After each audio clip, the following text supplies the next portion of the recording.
or three sentences from everybody, if that's right, and sort of your final point. We need this emotional argument from everybody. So, from my point of view, I'll begin on the emotional argument. The most important issues that Europe has brought forward are things that people can see in their day-to-day lives. It's things like the fact that in the 70s we couldn't go down to the beach and enjoy a day out with our families. We now have 632 clean blue flag beaches across the country, which is a massive improvement from the original 18. So if there's one success story of the European Union, that's something that everyone can understand. It's something that everyone can relate to. And if we need a positive emotional argument, that's one which I would be making. The other would be peace, but I'll let others talk about that who may wish to. On some of the points with regard to the students and actually all young people potentially being away during the actual referendum, it is about reiterating the point that we can't let another generation who are, in some ways, you could say they're on their way out. If you're going to be cynical about these things, you can't let generations who have had their shot at deciding the future of Europe back in '74 decide it for younger generations now. We need to make sure that younger generations are able to make this once-in-a-lifetime decision, hopefully in collaboration with the older generations, because one of the great successes of the equal marriage campaign in Ireland was actually the younger generations getting involved and motivated and telling their stories to their grandparents about why they want them to vote in favour of equal marriage. And we need to replicate that type of campaign. And we need to get out there as young people to make that argument to older generations, because, to be honest, I've spoke with my grandparents about this, and they were very Eurosceptic to begin with.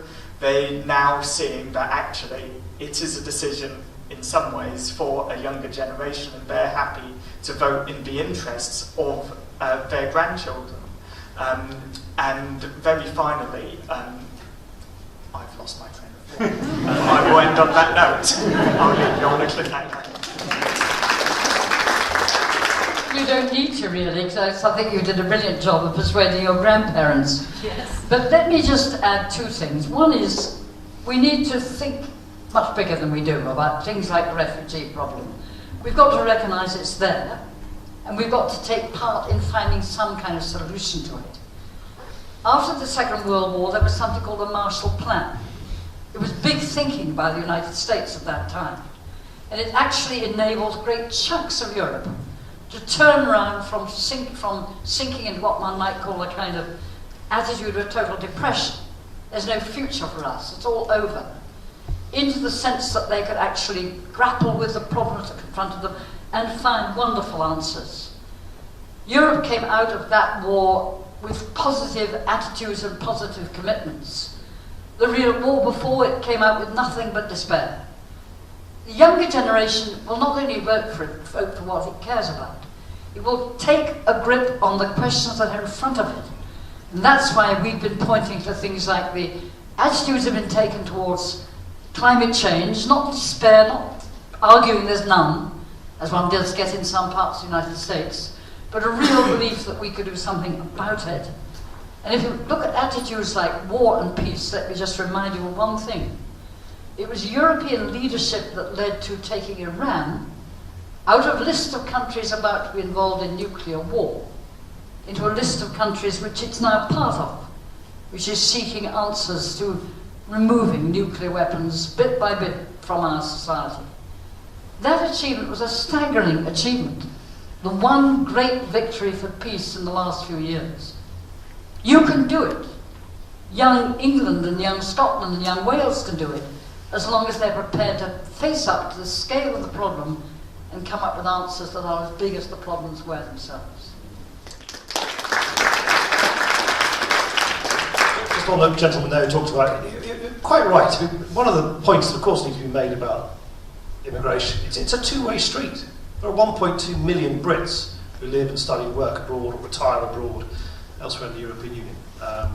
If we were to pull out, why should Spanish taxpayers, as Miriam keeps reminding me, why should Spanish taxpayers continue to pay for the healthcare, welfare, public services of thousands of British retirees if Spaniards are basically being told they're not welcome here anymore? It's a two-way street. We benefit immensely as Brits from having that freedom to travel and work abroad as well. And can I just, Shirley as ever has put us all to shame by just putting it so beautifully. I do think that this issue of just demonstrating that Europe has the capacity to take big decisions when confronted by big challenges is, it might sound almost trite, but it is actually the biggest problem. When people say, the European Union should be reformed for that, we should fiddle with this direction or fiddle with that. Actually, the thing that frustrates me most about the European Union now, by far, is its inability to take decisions. Its inability, as the gentleman there quite rightly pointed out. This imbalance between the creditor north and the debtor south in the Eurozone is socially and economically crippling for Southern Europe. It's not a reason for Britain to exit, but it's something anyone of any humanity should be very, very concerned about. The total gridlock between, Berlin, Schäuble-style orthodoxy and the self-evident economic and social needs of the Southern Europe. A decision needs to be made. Schengen, which has proved to be deeply flawed, because in the modern world, when people move great distances, you can either have no external borders and internal borders, or you can have internal borders and no external. You can't not have either, which is what Schengen's got. Of course, it's now got this awful spectacle of people sticking up barbed wire fences. In fact, again, the inability of people across the European Union to act collectively in the face of such an obvious collective challenge about how to behave in a humane and sensible way to all these desperate people fleeing war and conflict in Syria, Iraq, and Afghanistan. That's what frustrates me, is that we've lost the gift, which, as Shirley quite rightly reminds us, was a gift that the war generation understood, is that sometimes by taking big decisions on big issues together, you actually answer the longing that people have that their leaders can actually lead sensibly and wisely on their behalves in a representative democracy. And that is what is lacking. And what is so self-harming about this debate is that if Britain were to withdraw from all of this, we'd also take off the table, in many respects, our natural leadership gifts as a country. Look at foreign defence policy. Other than France, there is no other country in the European Union that can in any way shift the dial. But on so many other things other things as well, international diplomacy, environmental policies, economic policies, Britain could lead if we chose to. But because we have a political class, particularly in one party, who spend all their time arguing with each other, we're betraying everybody else by not actually exercising the natural leadership which is ours to take in the United Kingdom. So I think at the end of the day, the question is, as I said at the outset, what kind of country do we want to be? Do we want to shape or lead our own destiny? Or, as Shirley again so beautifully put, do we want to be some grumpy, divided rump of an island drifting somewhere off the south coast of Greenland? Well, nothing against Greenland, but I know exactly where I'd rather be.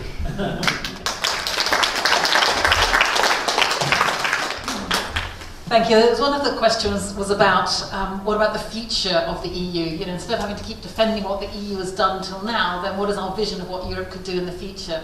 And I do think there's lots that can be said about that. We could be talking about what we call a Green New Deal right across the EU. In other words, an amazing way of investing in green technology, green energy, energy efficiency, creating hundreds of thousands of jobs, getting fuel poverty down, tackling climate change at the same time.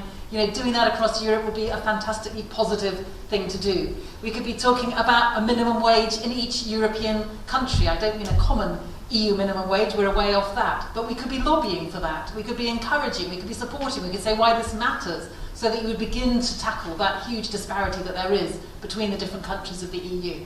When it comes to the refugee crisis, actually not many people know that the Commission actually did come up with a pretty progressive plan whereby we could deal with at least some of the big challenge that the greatest movement of people since the Second World War is presenting. In other words, the Commission came up with a plan whereby you could think about how different countries in the EU could step up to their responsibility based on their GDP, based on their population density, the numbers of jobs, the number of refugees they'd already taken in. There is lots that the EU could do in terms of being a real leader in environmental terms, in social terms, in human rights terms.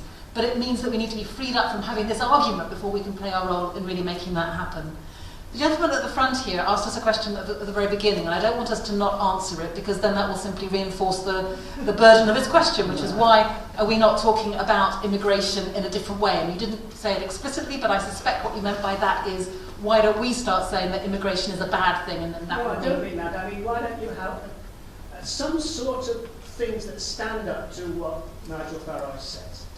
Well, I it think... doesn't have to be completely negative, but it has to sound as though you mean it and you would do it. Well, I hope I did mean it when I was talking about actually saying that freedom of movement, in other words, within the 28 member states, is something that I think is culturally positive. It is something that is economically positive. I think we could make more of that latter point by ring-fencing some of that money and making sure that we're investing it in places that are under pressure. But that really relates, the reason I wanted to come back to that was partly to reinforce what Nick said about the numbers of people that are already from the UK living in other countries and what are the implications for them if we suddenly begin to pull back the drawbridge. But also about, again, what kind of country are we? And I want to come back in my final point about the question about what is the emotional argument here. I really liked Nick's emotional argument, and I would have nicked that one if he hadn't got there first. In other words, this idea of safety in numbers. And the other one, I haven't got quite the right words to put it in yet, but it is something about saying, I really hate the phrase EU migrant. I think it's a horrible word. EU migrants are actually our friends, our doctors, the people in our local shop that we know, the people we see in the street. EU migrants are actually some of the people that enrich our culture, our music, the people that are around us, our wives, our mothers-in-laws, or whoever. These are our friends and neighbours and our community. And the more that we can get that message across, that we are talking about people who we know and love, not just some kind of abstract concept that is added up in tens of thousands, then perhaps we'll get people to think about the EU in the way that I think is more helpful.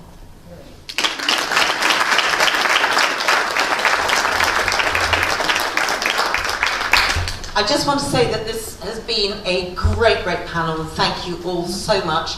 Thank you in particular also to the audience. But before we close and say a huge thank you to our eminent panel, I would just like to add a couple of things, one particularly on the issue of immigration.